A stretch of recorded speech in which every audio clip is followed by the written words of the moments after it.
እንግዲህ ፈታችሁ አምጡልኝ ሲል የሰው ሁሉ መፈታት 5500 ዘመን በኃጢአት የነበረ ሰው 5500 ዘመን በበደል የነበረ ሰው መፈታቱና ሰባቱ መስተጻራም የሚባሉት አንድ የሆኑበት ዘመን ስለሆነ ሕዝብና አሕዛብ ነፍስና ሥጋ እግዚአብሔርና ሰው የታረቁበት ዘመን ነው። ስለዚህ የሰላም ዘመን ነው ለማለት ነው። በአህያው የተጫኑ ልብስ እያነጠፉ ነው እግዚአብሔር የተቀበሉት። ልብስ እየጎዘጎዙ ነው እግዚአብሔር የተቀበሉት። አንደኛ ከአህያዋ ላይ እሱ ከሚሰቀልባት አህያ ላይ ኮርቻ አይደለም ያደረጉ፣ አህያዋ ላይ የሚያደርጉ ልብስ ነው። አህያዋ ከምትረገጠው ቦታ ላይ የሚያደርጉት ልብስ ነው። ግን ለምንድን ነው ልብስ ያደረጉ? ሶስት አይነት እጽዋት ነበሩ። አንደኛው ተምር የምንለው ነው። ሁለተኛው ዘይት የምንለው ነው። ሶስተኛው ሰሌን የምንለው ነው። ከነዚህ ቅጠሎች እየቆረጡ ቅጠሎቹን ይዘው ሆሳዕና በአርያም በሰማይ ያለ መድኃኒት በእግዚአብሔር ስም እግዚአብሔር ነኝ ብሎ ለሚመጣ ላንተ ክብር ምስጋና ይገባል፣ መድኃኒት መባል ይገባል እና አሁን አድነን እያሉ ይዘምሩ ነበር። የለም እነዚህ ሶስቱ እጽዋት ምንድነው የተፈለጉ? በስመ አብ ወወልድ ወመንፈስ ቅዱስ አሐዱ አምላክ በቅድስት ሥላሴ ዘአምን ወእትማጸን ከደከ ሰይጣን በቅድመ ዛቲ የቅድስት ቤተክርስቲያን እንተ ይእቲ ስምየ ማርያም ጽዮን ለዓለመ ዓለም።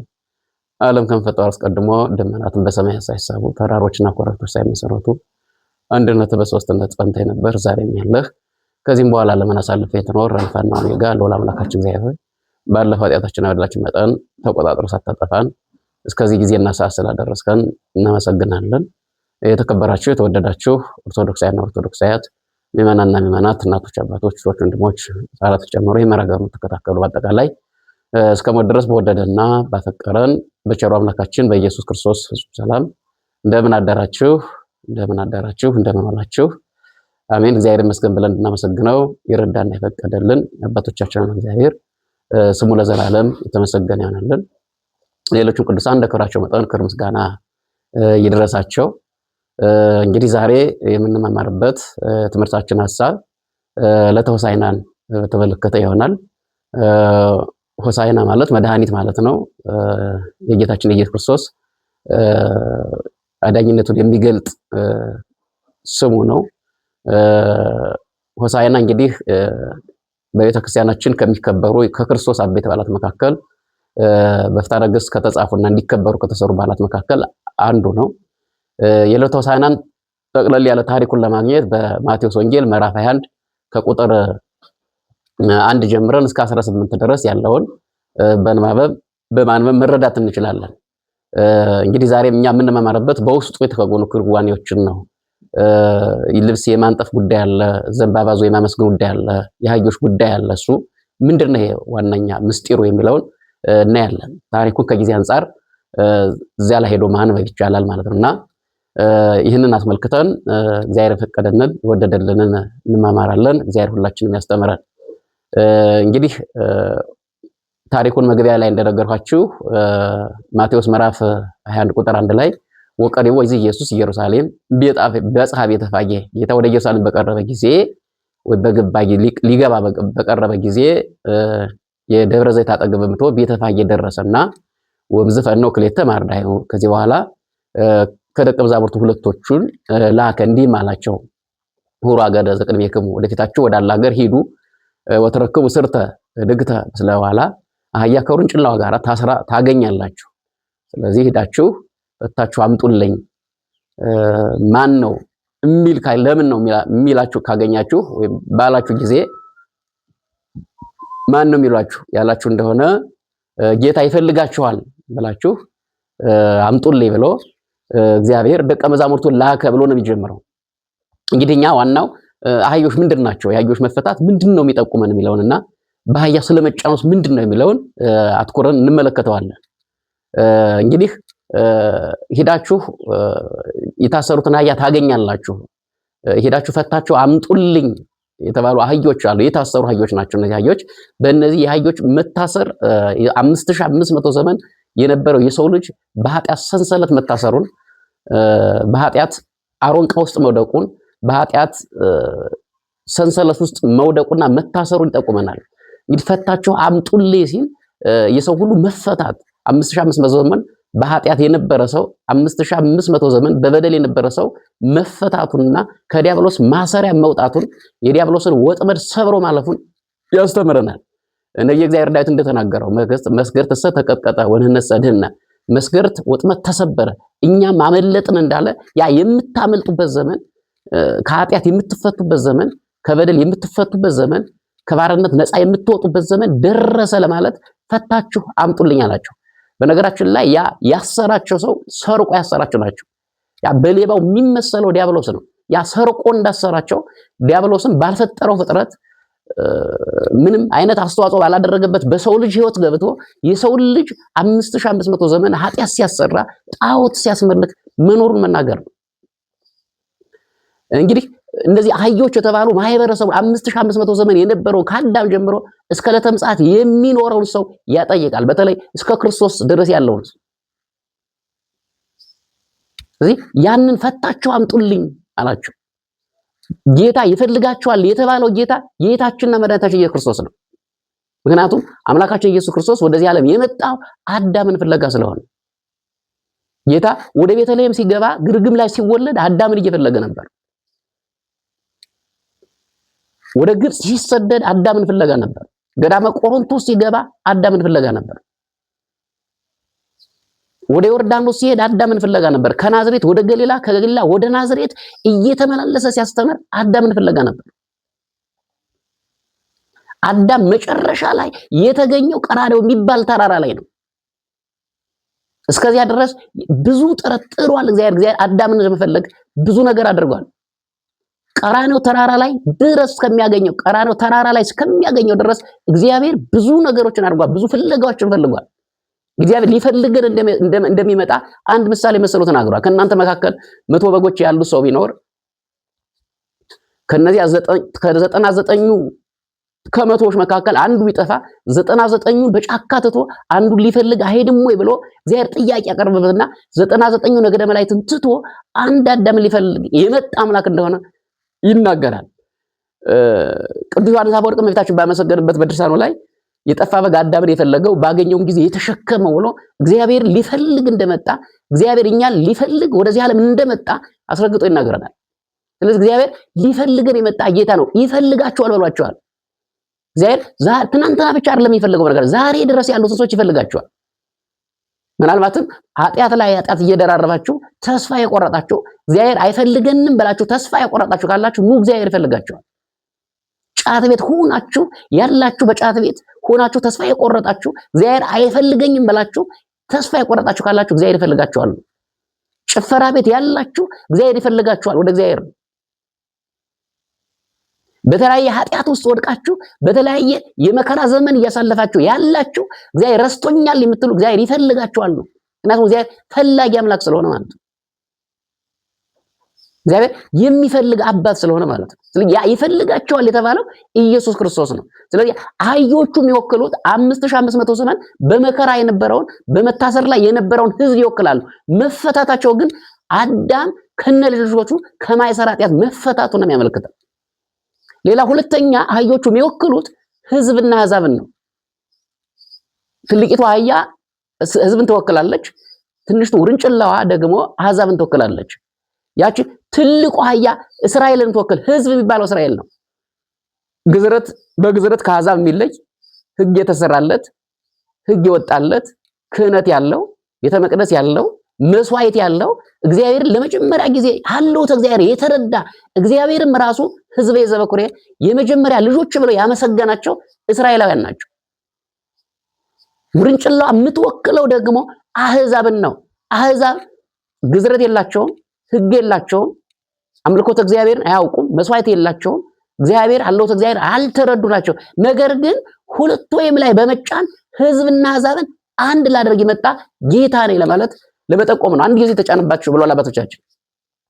ሌላው ሕዝብና አሕዛብን የፈጠሯቸው እኔ ነኝ ማለት ነው። ሕዝብና አሕዛብን የፈጠሯቸው መፍጠር ብቻ አይደለም፣ ሕዝብና አሕዛብን ፈጥሬ በፀሐይ አብስዬ በዝናብ አብቅዬ መመገባቸው እኔ ነኝ ማለት ነው። በነገራችን ላይ እግዚአብሔር ለማኙም ለማያምነው ፈጣሪ ነው። ለሚወደውም ለማይወደውም የግድ ፈጣሪ ነው። ምክንያቱም የፈጠረን እሱ ስለሆነ ከሱ ሌላ ፈጣሪ ስለሌለ ከሱ ሌላ አምላክ ስለሌለ። ስለዚህ ህዝቡና አሕዛቡን አንድ ላደርግ የመጣው ህዝቡና አሕዛቡን ልመግብ የመጣው ህዝቡና አሕዛቡን አንድ የምታደርግ ልሰራ የመጣው እኔ ነኝ ሲል ነው እግዚአብሔር በሁለቱ አህያዎች የተጫነባቸው። ሌላው አህዮች የሚወክሉት ኦሪትንና ወንጌልን ነው። ትልቁ አህያ በኦሪት ትመሰላለች። ምክንያቱም ትልቁ እናቲቱ አህያ መጫን እንደለመደች ኦሪትም የምትጠበቅ ስለሆነ አስቀድማ የተሰራች ስለሆነ፣ ውርንጭላው አህያ ደግሞ በወንጌል ትመሰላለች። ምክንያቱም ወንጌል በኋላ የተሰራች ስለሆነች። ሆኖ በሁለቱም አንድ ጊዜ ተቀምጦባቸዋል። ኦሪትንም ወንጌልንም የሰራው እኔ ነኝ ለማለት ነው። ኦሪትን በሙሴ አድሬ የሰራው እኔ ነኝ። ወንጌልን ግን ራሴ በሥጋ ማርያም ተገልጬ በዚህ ዓለም መጥቼ የሰራኋት እኔ ነኝ። በወንጌል ያለውን ሕዝብ እምመራም እኔ ነኝ፣ በኦሪት ያለውን ሕዝብ እምመራም እኔ ነኝ ለማለት የሰራቸው አንድ እግዚአብሔር እንደሆነ ለማስረዳት ቀዳማዊና ዳህራዊነቱንም ለመግለጥ እግዚአብሔር ሁለቶች አህያ ላይ በአንድ ጊዜ መጫን ኦሪትና ወንጌልን የሰራ መሆኑን ለመግለጥ ነው። እንግዲህ ሌላው የሚነሳው ለምን ነው እግዚአብሔር በአህያ የተጫነው? ምክንያቱም በዘመኑ የነበረው ሰረገላ የሚባል የጭነት አገልግሎት አለ። ከፈለግም ደግሞ ደመና ጠቅሶ በደመና መጫን ይችላል። ነፋስም አምጥቶ በነፋስ አውታር መጫን ይችላል። ሁሉም ማድረግ የሚችል አምላክ ለምን ነው በአህያ ላይ መጫን የፈለገ ሲባል ምስጢር አለው። አንደኛ ፈጻሜ ትንቢትነቱን ትንቢትን ሊፈጽም የመጣ ወይም የነቢያትን ትንቢት የሚፈጽም ፈጻሜ ሕግ እንደሆነ ፈጻሜ ትንቢት እንደሆነ ለማስረዳት። ምክንያቱም አስቀድመው ኢሳይያስና ዘካርያስ ንጉሥሽ ጻድቅ የዋህ የሆነ ንጉሥሽ በአህያ ተጭኖ ወደ አንቺ ይመጣል ብሎ ስለ ጽዮን ተናገረው ስለነበረ ያን ትንቢት ይፈጽም ዘንድ ነው። በነገራችን ላይ ነቢያት ትንቢት ተናገረው እግዚአብሔር ያልፈጸመው አንድም ነገር የለም። በከብት ግርግም እንደሚወለድ አስቀድመው ተናግረው ነበር፣ ተወልዶ አሳይተውናል። ቤተልሔም እንደሚወለድ ተናግረው ነበረ፣ በቤተልሔም ተወልዶ አሳይተውናል። እንስሶቹ ትንፋሻቸው እንደሚገብሩለት ትንቢት ተናግረው ነበር፣ ያንን አድርገው አሳይተውናል። ወደ ግብጽ እንደሚሰደድ እግዚአብሔር ተናግረው ነበር፣ ወደ ግብጽ ተሰዶ አሳይተውናል። ከግብጽም እንደሚመለስ ተናግረው ነበር፣ አድርጎ አሳይተውናል። ሥርዓተ ጥምቀትን በዮርዳኖስ እንደሚመሰረት ትንቢት ተናግረው ነበር፣ ያንን አድርጎ አሳይተውናል። እጅግሩን እንደሚቸነክሩት ተናግረው ነበር፣ እጅግሩን ተሸንክሮ በመስቀል ላይ ውሎ አሳይተውናል። እንደሚሰቀል ትንቢት ተናግረው ነበር፣ እሱን ፈጽሞ አሳይተውናል። ሐሞት እንደሚያጠጡት አስቀድሞ አናግሮ ነበር፣ ሐሞት ጠጥቶ አሳይተውናል። የሾህ አክሊል እንደሚደፉበት አስቀድሞ ተናግሮ ነበር፣ ያን ፈጽሞ አሳይተውናል። ጎኑን እንደሚወጉት ጎኑን እንደሚወጋ አስቀድሞ ተናግሮ ነበር፣ ጎኑን ተወግቶ አሳይተውናል። አጥንቶች ተቆጠሩ እስከሚል ድረስ አጥንቶቹ እስከሚቆጠሩ እንደሚገርፉት ተናግረው ነበር፣ ያንን አድርጎ አሳይተውናል። እግዚአብሔር አይሁዳውያን ምራቅ እንደሚተፉበት ያንን በጸጋ እንደሚቀበለው አናግሮ ነበር። ምራቅ ሲተፉበት አይተናል፣ ሰምተናል። ስለዚህ እግዚአብሔር ፈጻሜ ትንቢት ስለሆነ ሁሉንም ነገር ያደረገ ስለሆነ ፈጻሜ ትንቢቱን ለማረጋገጥ ነው በአህያ የተጫነው። ሁለተኛው በአህያ መጫኑ በነቢያት አምሳል የዘመኑ ሰላምነት የዘመኑን የምሕረት ዘመን መሆኑን ለመንገር ነው። ምክንያቱም አባቶቹ ነቢያት ራእይ አይተው ትንቢት ለመናገር ሲሄዱ ያዩት ዘመን የክፉ ዘመን ከሆነ፣ የረሃብ ዘመን ከሆነ፣ የአባረ ቸነፈር ዘመን ከሆነ፣ የመዓት ዘመን ከሆነ፣ የመቅሰፍት ዘመን ከሆነ በአህያ ተጭነው በበቅሎ ተጭነው በፈረስ ተጭነው ጥቁር ለብሰው ከል ለብሰው ከል ጠምጥመው ይታያሉ። ምክንያቱም የመዓት ዘመን ነው፣ የመከራ ዘመን ነው ለማለት ነው። ዓመተ ምሕረት የሆነ እንደሆነ መልካም ዘመን የሆነ እንደሆነ የጥጋብ ዘመን የሆነ እንደሆነ ደግሞ በአህያ ተጭነው ነጭ ለብሰው ዘንግዘው ይታያሉ። ስለዚህ ይሄ ዘመን የምሕረት ዘመን ነው። ዓመተ ኩነኔ ያለፈበት የሚያልፍበት ዘመን ነው። ዓመተ ፍዳ የሚያልፍበት ዘመን ነው። ዓመተ ምሕረት የተተካበት ዘመን ነው። ከዲያብሎስ አገዛዝ ነፃ የምትወጡበት ዘመን ነው። ከዲያብሎስ ክፉ አሰራር ነፃ የምትወጡበት ዘመን ነው። ወደ ሰላም የምትመጡበት ዘመን ነው ለማለት እግዚአብሔር በአህያዋ ላይ ተጭኖ ታይቷል። ስለዚህ ሁለተኛ ምክንያቱ የዘመኑ ሰላምነት የዘመኑ መልካም ነገር ለመናገር ምክንያቱም ሰባቱ መስተጻራን የሚባሉት አንድ የሆኑበት ዘመን ስለሆነ ሕዝብና አሕዛብ ነፍስና ሥጋ እግዚአብሔርና ሰው የታረቁበት ዘመን ነው። ስለዚህ የሰላም ዘመን ነው ለማለት ነው በአህያው የተጫነው። ሶስተኛው በአህያ ለመጫኑ ምክንያቱ ምንድን ነው ካልን በቅዱሳን አድሬባቸው ምኖር እኔ ነኝ ማለቱ ነው። ቅዱሳን በአህያ ይመሰላሉ። ነብዩ ኢሳይያስም ቅዱስ ሄኖክም ቅዱሳን በአህያ መሰሉ ሲናገሩ እናገኛቸዋለን። ለምን በአህያ ተመሰሉ ካላችሁ አህያ የተናቀች ነች። ቅዱሳንን በዚህ ዓለም የተናቁ ናቸው። ዓለምንም የናቁ ናቸው። ዓለምም የምትነቃቸው ናቸው። ሐዋርያው ቅዱስ ጳውሎስ እንደተናገረው ምጉት አነ በኀበ ዓለም፣ እኔ በዓለም ዘንድ የሞትኩ ነኝ፣ ወዓለምኒ ምጉት በኀቤ፣ ዓለምም በእኔ ዘንድ የሞተች ናት ይላል። ምክንያቱም ራሳቸውን ዝቅ አድርገው ስለሚኖሩ በአህያ ይመሰላሉ። ስለዚህ ዓለም በእኔ ዘንድ የተናቀች ናት፣ እኔም በዓለም ዘንድ የተናኩ ነኝ እንዳለ ዓለም ስለምትነቃቸው ስለማታከብራቸው ራሳቸው ዝቅ አድርገው ስለሚኖሩ በአህያ ይመሰላሉ። ሌላው በአህያ የሚመሰሉበት ዋናው ትልቁ ምክንያት አህያ ሁሉን ብትጫን ሁሉን ትሸከማለች። ማር ብትጭኗት ማር ትሸከማለች። ጤፍ ብትጭኗት ጤፍ ትሸከማለች። ድንጋይ ብትጭኗት ድንጋይ ትሸከማለች። የሚያርፍባትን ዱላ ሁሉ በጸጋና በትዕግስት ታልፈዋለች፣ ትቀበለዋለች። ቅዱሳንም በሃይማኖታቸው የሚመጣባቸው መከራ ሁሉ ይችሉታል። ረሃቡ ይመጣ ረሃቡን ይቀበሉታል። መሰደዱ ይመጣ መሰደዱ ይቀበሉታል። የተሳለ ስለት የነደደ እሳት ቢመጣ አይፈሩትም፣ ይችሉታል፣ ይታገሱታል። ሰይፍ ይመጣ ይታገሱታል። የፈላ ውሃ ቢመጣ ይታገሱታል። ሰውነታቸውን አቀማዳ ቢወጡ ይታገሱታል። አንበሳ ጉድጓድ ውስጥ ቢጣሉ ይታገሱታል።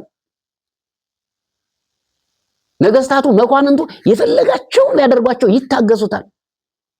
በመጋዝ ቢተረተሩ ይታገሱታል።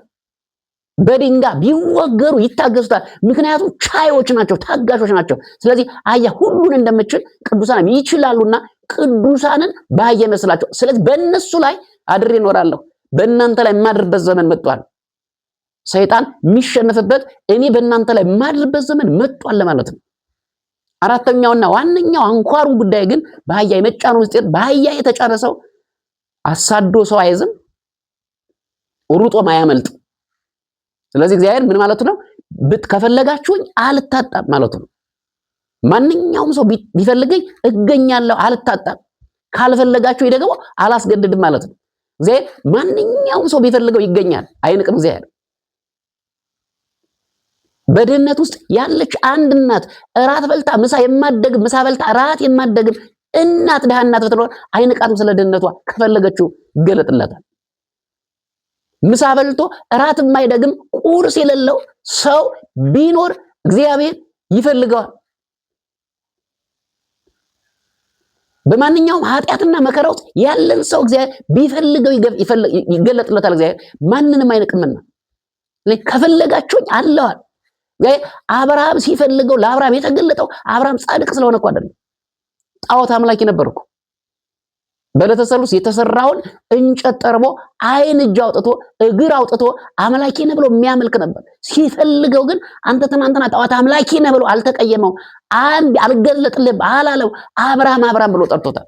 ስለዚህ በማንኛውም ኃጢአት ውስጥ ያላችሁ ካላችሁ እግዚአብሔር ይፈልጋችሁ። በማንኛውም የድህነት ኑሮ ደረጃ ውስጥ ያላችሁ ካላችሁ እግዚአብሔር ይንቀኛል ብላችሁ አታስቡ። እግዚአብሔር አይንቅም። እግዚአብሔር ሀብታሙ ቢፈልገው ይገለጣል፣ ዳውን ቢፈልገው ይገለጣል። ባልጋ ቁራኛ ባደው የዳኛ ያለው ቢፈልገው ይገለጣል። ጤነኛውን ቢፈልገው ይገለጣል። አበሻውን ቢፈልገው ይገለጣል። ፈረንጁ ቢፈልገው ይገለጣል። እግዚአብሔር ፈልገውት ቢሚል አምላክ አይደለም። ለሁላችሁ መገለጥ እችላለሁ ከፈለጋችሁ ማለት ነው። ካልፈለጋችሁ ደግሞ አልገኝም ማለት። ምክንያቱም እግዚአብሔር አስገድዶ አይገዛም። ግድ ታመልከኛለህ አይልም እግዚአብሔር። ግድ ትወደኛለህ አይልም እግዚአብሔር። ነፃነትን የሰጠ ሰው በነፃ ፈቃድ የፈጠረ አምላክ ስለሆነ ነው። ምክንያቱም አዳምን እኮ በነፃ ፈቃድ ባይፈቅደውና ነፃነቱን ተጠቅሞ የፈለገው እንዲያደርግ ባያሰናብተው አዳም ወደ ዕፀ በለስ በሄደ ጊዜ አዳምን ባለበት ቦታ ላይ አፍዞ አደንግዞ ማስቀረት ይችላል። ግን እግዚአብሔር በነፃነት ሰው በነፃነት የራሱ ፍላጎት የራሱ ምርጫ እንዲከተል ነፃ ፍጥረት አድርጎ ስለፈጠረው ነው። ካልፈለጋችሁ አላስገድድም ማለት ነው። ከዚህ በአህያ የመጫኑ እነዚህ አራቱ ምክንያቶች እነዚህን ይመስላሉ። ሌላው ቀጥሎ ልብስ የሚለው ነው የምናየው። ልብስ እያነጠፉ ነው እግዚአብሔር የተቀበሉት። ልብስ እየጎዘጎዙ ነው እግዚአብሔር የተቀበሉት።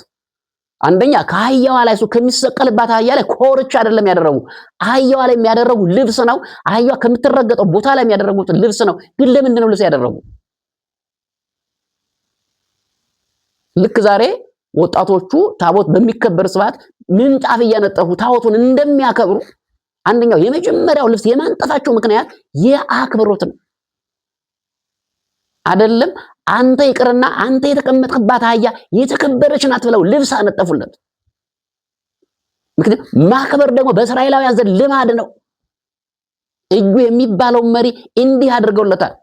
ኤልሳ ቀብቶት ትነግሳለህ ብሎት በሄደ ጊዜ የነበሩ ባልንጀሮች ምን አለ ነብዩ ብለው ተጠየቁት። ሰዓት ትነግሳለህ አለኝ አላቸው። እኛስ ማን እንፈልጋለን አንተ እንድትነግስ እንድትመራን አይደለም ብለው ልብሳቸውን አንጥፈው ጋርደው አስገብተውታል። የማክበር ምልክት ነው። መከበርን የሚገባው አምላክ ስለሆነ አከበር። አንተ አይደለም አንተ የተቀመጥባት አህያ መከበር ይገባታል ብለው አከበሩት። ሁለተኛው ልብስ የማንጠፋቸው ምክንያት ልብስ ምቹ ነው።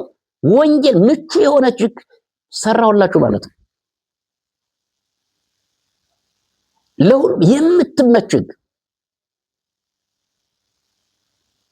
ኃጥአንና ጻድቃን እኩል የምታይ ጠላቶቻችሁን ውደዱ የምትል የፍቅር ሕግ አንዱን ቢወስድባቸው ሌላውን ጨምራችሁ ስጧቸው የምትል የትሩፋት ሕግ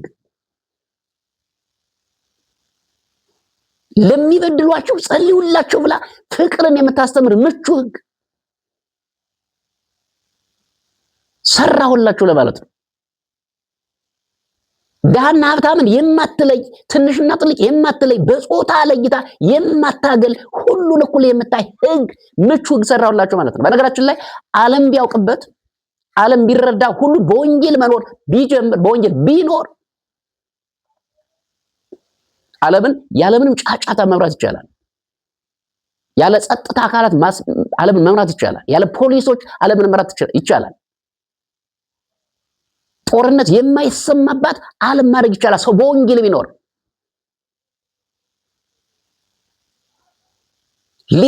ሌብነት የሌለባት ሌቦች የጠፉባት ምድር ማድረግ ይቻላል። ዓለም ማድረግ ይቻላል። ራስ ወዳድነት የጠፋባት ዓለም ማድረግ ይቻላል። ክፋት፣ ተንኮል፣ ምቀኝነት የጠፋባት የፍቅር ዓለም ማድረግ ይቻላል ሰው በወንጌል ቢኖር ማለት ነው። ምክንያቱም ምቹ ሕግ ናት። ማንንም የማታገል ማንንም የማትጠላ ፍቅርን መስበክ የፍቅር ሕግ እሷን ሰራውላችሁ ለማለት ነው። ሶስተኛ ምክንያቱ ልብስ ምንድነው ካለ ልብስ ገላን ይሸፍናል። በተለይ ሊታይ የማንፈልገውን ሀፍረተ ስጋ ሁሉ ይሸፍናል። ልክ ያ ልብስ ሀፍረተ ስጋ እንደሚሸፍን አካል እንደሚከልል አንተም ደግሞ የሚያሳፍረን ኃጢአት ትሸሽግደናል ከባት ያበሳነ ማለታቸው። በደላችን የምደብቅ ነህ፣ በደላችን የምሸሽግ ነህ፣ በደላችንን የማትናገር ከባት ያበሳነ ማለት ነው። በእውነት እግዚአብሔር በደላችን ቢናገር እንደሰው ምን ያህል ሰው ቤት ወጥቶ ሊወጣ እንደሚል ከማይበረሰው ጋር ሊቀላቀል እንደሚችል አይታችኋል? አይችልም። ምክንያቱም ብዙ በደላችን አለ እግዚአብሔር የሚያውቀው፣ ግን በደላችን የሸፈነልን ከባት ያበሳ ስለሆነ ነው። የተወሰነ ኃጢአታችን ግንባራችን ላይ ለምልክት ቢያወጣ እኮ ማንም ሰው ቤቱ ተቀምጦ ካልሆነ ዳሪ መውጣት አይችልም። ግን እግዚአብሔር ከባት ያበሳ ስለሆነ በደላችን ሸፍኖልን ይኖራል። ስለዚህ አንተ ከባት ያበሳነ ማለታቸው በደላችን የማትናገርብን በበደላችን መጠን የማትፈርድብን ለንስሐ የምትጠብቀን የምትፈልገን ከባት ያበሳነ ማለታቸው። ልክ እንደሰው ማውራት ቢችል እግዚአብሔር እንደሰው ልናገር ቢል እግዚአብሔር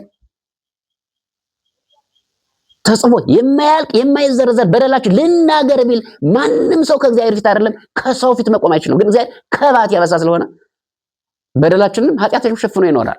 ስለዚህ በደላችን የሸፈንክልን ከባት ያበሳ አንተ ነህ ማለታቸው ነው። ሌላው ልብስ የሚባለው ማን ነው ካላቸው ኢየሱስ ክርስቶስ ራሱ ልብስ ይባላል። ሐዋርያው ቅዱስ ጳውሎስ በሮሜ መልእክቱ ምዕራፍ 13 ቁጥር 14 ላይ ልበሱ አዲስ ልብስ ብሎታል። አዲስ ልብስ ኢየሱስ ክርስቶስን ልበሱት ይላል። ያ ብል የማይበላው ልብስ ማለት ነው። ነቀዝ የማይበላሸው ልብስ፣ ሌባ የማይሰርቀው ልብስ፣ ወንበዴ የማይወስደው ልብስ፣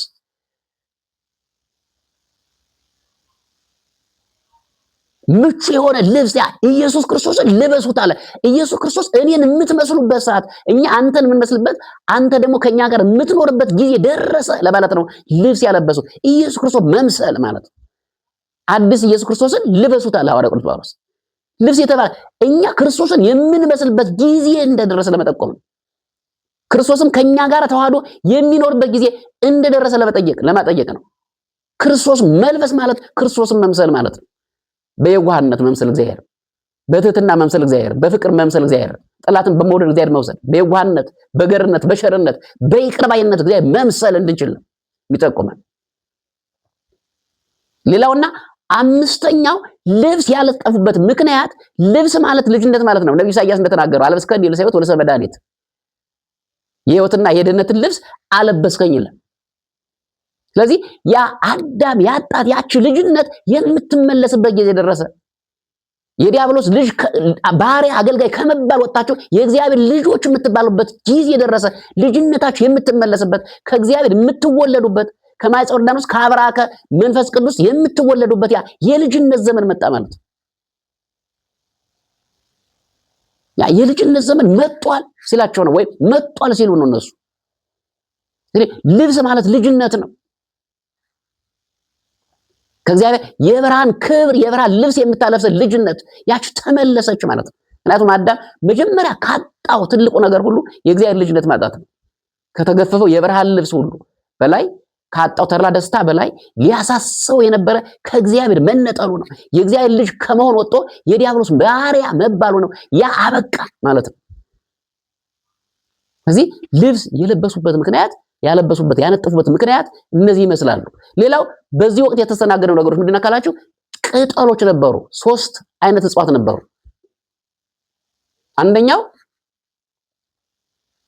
ተምር የምንለው ነው። ሁለተኛው ዘይት የምንለው ነው። ሶስተኛው ሰሌን የምንለው ነው።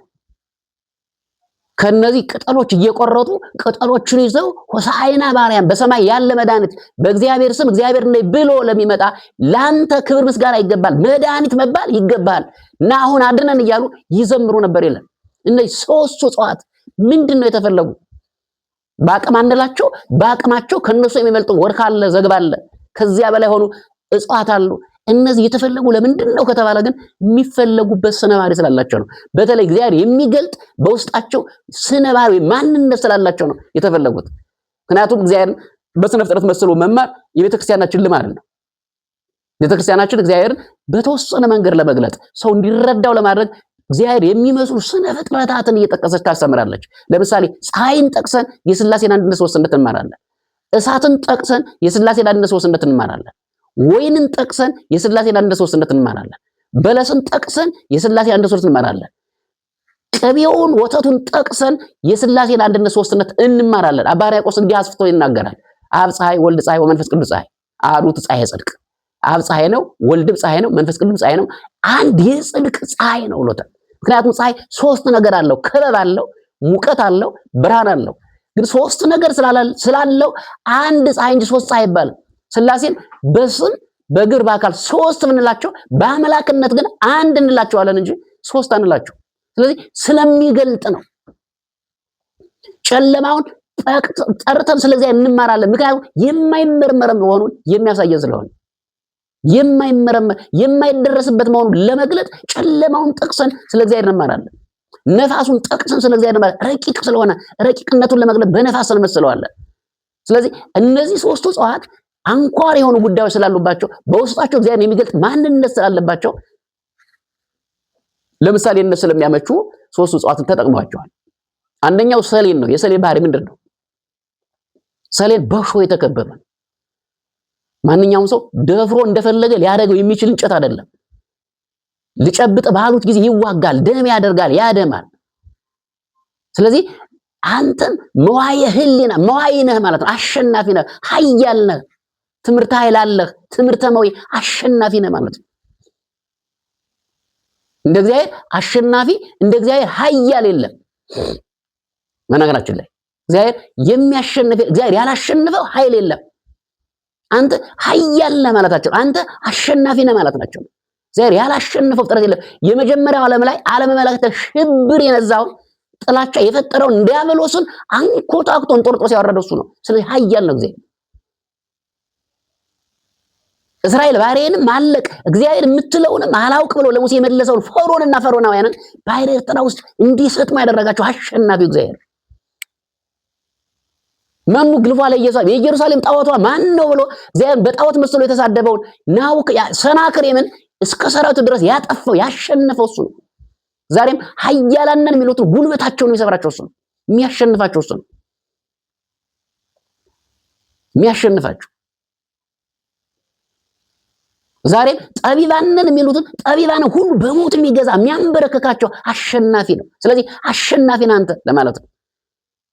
ዓለምን ገዝቻለሁ ብሎ ይመካ የነበረው ናቡከደነፆር ወደ እንስሳነት የቀየረው አሸናፊ ማን ነው ካላችሁ እግዚአብሔር ነው። የአሸናፊ እግዚአብሔር ነው በስጋ ማርያም የተገለጠ። በስጋ ማርያም ብትገለጥም አሁንም አሸናፊ ነህ ማለታቸው።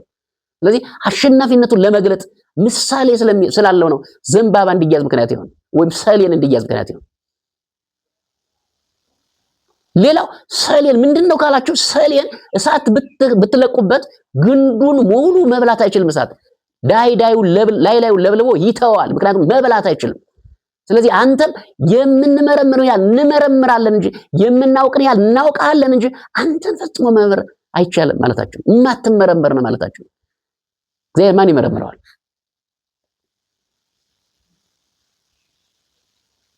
እንዲያው በዚህ በመቅረብ ወንጌል ላይ ምን ይለዋል? መዋየ ህሊና ይለዋል። ህሊናን የምታሸንፍ ብሎታል።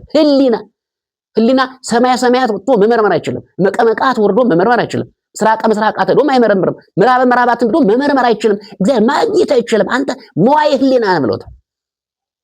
አሸናፊ ነህ። ህሊናት ሁሉ መርምረው አይደርሱብህ ማለታቸው። እግዚአብሔር መርምሮ ያገኘው አንድም የለም። መላእክት መርምረው አይደርሱት። በነገራችን ላይ መላእክት በተለይ ኪሩቤል ከእግዚአብሔር ሲቆሙ አንገታቸው ዘንበል አድርገው የመቆማቸው አንዱ ምስጢር ብንወርድ ብንወጣ ወዲብል ወዲያ ብንል አራቱ ማዕዘን ብንል አንተ ፊት መቆም አንተን መመርመር አይቻልም ሲሉ ነው። እግዚአብሔር መመርመር አይቻልም። ስለዚህ አንተ የማትመረመር ነህ ለማለት ነው ሰሌን የተጠቀሙት። ሁለተኛ የተጠቀሙት ተምር ነው። ተምር ልዑል ነው። አንተም ልዑለ ባሕርይ ነህ ማለታቸው። ሌላው አንድ ፍሬ ነው ያለው። አንተም ከመንፈስ ቅዱስ ጋር አንድ አምላክ ነህ ለማለት ነው። ሁለቱም ጠቅልል ለእግዚአብሔር ከሰጠነው በሶስት አካል በአንድ መለኮት የምትገለጥ ነህ። አንድ ባሕርይ ነው ያለህ ማለታቸው ነበር። ሰው ስለሆነ ከአብና ከመንፈስ አልተነጠልህም። አንድ ባሕርይ ነህ። አንድ ህልውና ነህ። አንድ ጌትነት ነው ያለህ። አንድ አገዛዝ ነው ያለህ። አንድ ስልጣን ነው ያለህ ብለው ለመግለጥ ነበር አንድነቱ የተጠቀሙት። ሶስተኛው እንጨት ማን ነው ካላችሁኝ ዘይት ነው። ዘይት የሚባል ማለት ወይራ ማለት ነው። ወይራ በሀገራችን ያለው ወይራ አይደለም። በእስራኤላውያን የሚገኝ ወይራ ለቅባትነት የሚጠቀሙት ሲጨምቁት ዘይት የሚወጣው ቅባት የሚወጣው እንጨት ነው። ይህ እንጨት ሶስት ነገሮችን ያመለክታል ስለ እግዚአብሔር። የመጀመሪያው ዘይት ጽኑ ነው። አንተ ጽኑ ባሕርይ ነህ ማለት ነው። በባሕርይ የማትለወጥ ማለት ነው። ሰው የሆነ እንደሆነ ይለወጣል። ትናንት ሕፃን የነበረው ዛሬ ሽማግሌ፣ ከዚያ በኋላ ያልፋል፣ ይለወጣል። አንተ ግን ያው ጽኑ ነህ፣ የማትለወጥ ነህ። ትናንትናም ንጉስ ነህ፣ ዛሬም ንጉስ ነህ፣ ነገም ንጉስ ነህ። ትናንትና ሀብታም ነህ፣ ዛሬም ሀብታም ነህ፣ ነገም ሀብታም ነህ። ትናንትና መሪ ነህ፣ ዛሬም መሪ፣ ነገም ትመራለህ ዓለምን። ትናንትና ፈራጅ ነህ፣ ዛሬም ፈራጅ፣ ነገም ዓለም ትፈርድበታለህ። ስለዚህ አንተ ጽኑ ነህ፣ አትለወጥ። ሁልጊዜ የማትለወጥ ጽኑ ባሕርይ ነህ ለማለት ነው። ምክንያቱም እግዚአብሔር ዓለምን ሁሉ አሳልፎ ብቻውን የሚኖር ዓለምን ሁሉ ለውጦ ብቻውን የሚኖር አባት ስለሆነ የእግዚአብሔር ዳዊት እንደተናገረው ወገረደው የከማንቱ ሰማያት የእጆቹ ስራ ናቸው። ሰማያት የእጆቹ ስራ እማንቱ ሴታ እነሱ ይጠፋሉ፣ አንተ ስትሄዱ አንተ ግን ያው ትኖራለህ። ሰማያትን ሁሉ እንደ ልብስ ትለውጣቸዋለህ፣ አንተ ግን ያው አንተ ነህ ይለዋል። አትለወጥም። ያው ትናንትና እንዳለበት ያው እዚያ አለህ፣ አትለወጥም። ስለ ጽኑ ባሕርይ ነህ ለማለት ነበር። ሁለተኛው ዘይት ብሩህና ንጹህ ነው። አንተም ንጹህ ባሕርይ ነህ። ዛሬ ኃጢአትን በስማማ ነገ ጽድቅ የሚስማማ አይደለም። እንደ ሰው ዛሬ ኃጢአት ይሰራል፣ ነገ ጽድቅ ይሰራል። ዛሬ ይወድቃል፣ ነገ ይነሳል። ዛሬ ያድፋል፣ ነገ ይታጠባል። እግዚአብሔር ግን ሁልጊዜ ንጹህ ባሕርይ ነው። ሁልጊዜ ኃጢአት የማይስማማው፣ ሁልጊዜ በደል የማይስማማው፣ ሁልጊዜ ክፋት የማይስማማው፣ ሁልጊዜ ተንኮል የማይስማማው፣ ሁልጊዜ ንጹህ ባሕርይ ነው ማለታቸው ነው። አደፍ ጉድፍ የሌለብህ ሁልጊዜ አንተ ንጹህ ነህ። ሁልጊዜ ጽድቅ የሚስማማ ሁልጊዜ እውነት የሚስማማ ሁልጊዜ እውነት የምትፈርድ ጽኑ ሐዋሪ ነህ፣ ንጹህ ሐዋሪ ነህ ለማለት ነው። ሶስተኛውና ዋነኛው አንኳር ጉዳይ ግን ዘይት ለመስዋዕትነት ይቀርባል። በብሉይ ኪዳን ከሚቀርቡ መስዋዕቶች መካከል አንዱ ዘይት ነው። ቤተ መቅደሱ ወይም ደብተራው ድንኳን ውስጥ ሲበራ የሚያድር ለእግዚአብሔር አገልግሎት የሚውል መስዋዕት ነው። ስለዚህ ያ መስዋዕት እንደሆነ አንተም ለዓለም መስዋዕት ሆነ የምትቀርብ አማናዊ መስዋዕት ነህ ማለታቸው። የነቢያት ከነቢያት መስዋዕት የተለየ እውነተኛ መስዋዕት አንተ ነህ። ነብይ መጥምቀ መለኮት ቅዱስ ዮሐንስ እንደተናገረ ነው አበጉ ለእግዚአብሔር ዘያት ኃጢአት አለ የዓለምን ኃጢአት የሚያስወግድ እውነተኛ በግ አንተ ነህ ይሉታል። የዓለምን ኃጢአት የምታስወግድ እውነተኛው በግ ይሄ ነው ብሎ ለደቀ መዛሙርቱ እንደጠቆማቸው እውነተኛው በግ መስዋዕት አንተ ነህ። የሌዋውያን የብሉይ ኪዳን መስዋዕት ያልፈታውን ችግር የምትፈታልን የገነትን በር የምትከፍተው መስዋዕት አንተ ነህ።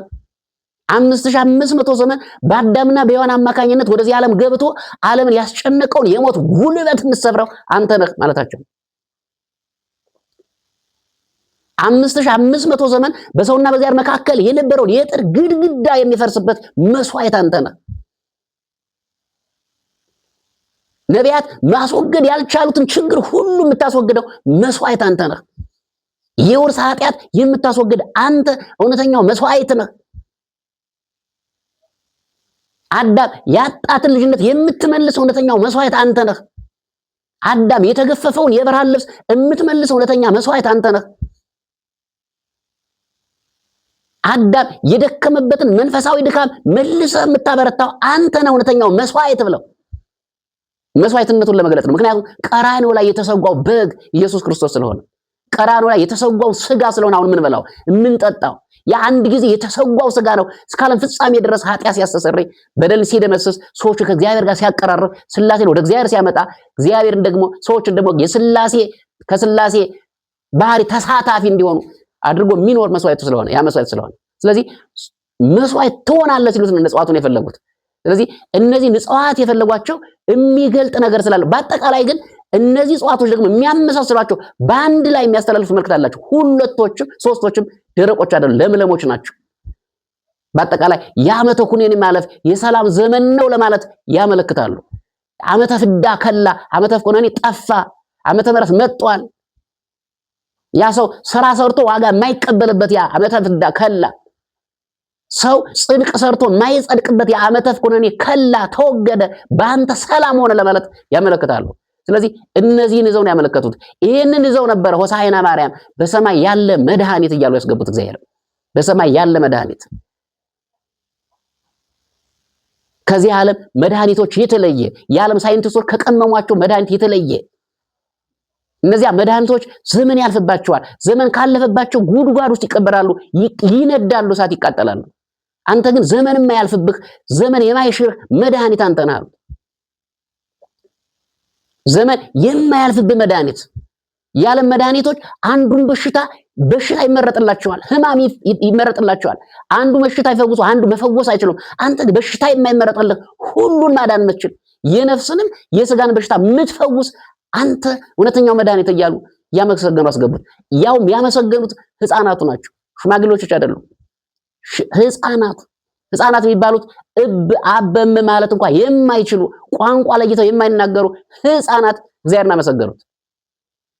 በዚህ ጊዜ የነበረ ፈሪሳውያን ተበሳጭተው እኒህን ህፃናት እንዳያመሰግኑ ዝም በሉ በላቸው ባለ ጊዜ እንኳን እነዚህ ህፃናት ዝም በሉ ብትሏቸው ዝም ቢሉ ድንጋዮች ያመሰግኑኛል ብለው ድንጋዮች ተነስተው እንደምቦሳ እየዘለሉ ሆሳዕና ማርያም በሰማይ ያለ መድኃኒት ወይም ላንተ በሰማይ ያለ መድኃኒት መባል ይገባል ብለው ድንጋዮች ያመሰግኑበት ቀን ነው። በአጠቃላይ ዕለተ ሆሳዕና ማለት የመፈታት ቀን ነው። ዕለተ ሆሳዕና ማለት የምስጋና ቀን ነው። ዕለተ ሆሳዕና ማለት ግዑዛን ሳይቀሩ እግዚአብሔር ያመሰግኑበት የምስጋና ቀን ነው። ስለዚህ በዚህ ቀን እግዚአብሔር ማመስገን ይጠበቅብናል። በዚህ የመፈታት ቀን ደግሞ ኃጢአት ውስጥ ያለን መፈታት ይገባናል። ክፋት ውስጥ ያለን ከክፋት ማሰሪያ መፈታት ይገባናል። ምቀኝነት ውስጥ ያለን ሰዎች ካለን ከምቀኝነት ማሰሪያ መፈታት ይገባናል። ተንኮል ውስጥ ያለን ሰዎች ካለን ከተንኮል ማሰሪያ መውጣት መቻል አለብን። ከምቀኝነት ተንኮል ውስጥ ማሰሪያ ውስጥ መፈታት መቻል አለብን። ምክንያቱም የመፈታት ቀን ስለሆነ ይህን ዕለቱን ስናከብር የመፈታት ቀን መሆኑን ማሰብ አለብን። ዕለቱን ስናከብር እግዚአብሔርን በልዩ ሁኔታ የምናመሰግንበት የምስጋና ቀን እንደሆነ ማወቅ መቻል አለብን። እግዚአብሔር ሕፃናትም ሳይቀር የሚጠቀም በሕፃናት አንደበት ሳይቀር የሚመሰገን ሕፃናትን አብዝቶ የሚወድ የሕፃናት ወዳጅ እንደሆነ መረዳት መቻል አለብን። አንዳንድ ሰዎች ሕፃናት ብዙ ጊዜ ወደ እግዚአብሔር እንዲቀርቡ አይፈልጉም። በሕፃንነታቸው መጠመቅን የሚቃወሙት ለዚያ ነው። እግዚአብሔር ግን ከትላልቆች ይልቅ ለሕፃናት ያደላል። በመጽሐፍ ቅዱስ እንደምናየው ይወዳል ማለት ነው። ያደላል ማለት አይደል? ሕፃናትን ይወዳል። ምክንያቱም ይትክልዎሙ ለሕፃናት ሕፃናትን አትከልክሏቸው ወደኔ ይምጡ ብሎ የተናገረ እሱ ስለሆነ አይደለም። ሕፃናትን እግዚአብሔር በማህፀን ራሱ እኮ በማህፀን ባለ ጽንስ ይመሰገናል፣ ይመለካል። ዮሐንስን ማየት እንችላለን። ዮሐንስ እግዚአብሔር ሲያመሰግን ጽንስ ሆድ ውስጥ ያለ ጽንስ ነበር። ለድንግል ማርያም የአምልኮት ሳይሆን የአክብሮት ስግደት ሲሰግድ ለልጇ ለኢየሱስ ክርስቶስ በማህፀን ላለው ለኢየሱስ ክርስቶስ ደግሞ እየሰገደው የአምልኮት ነው።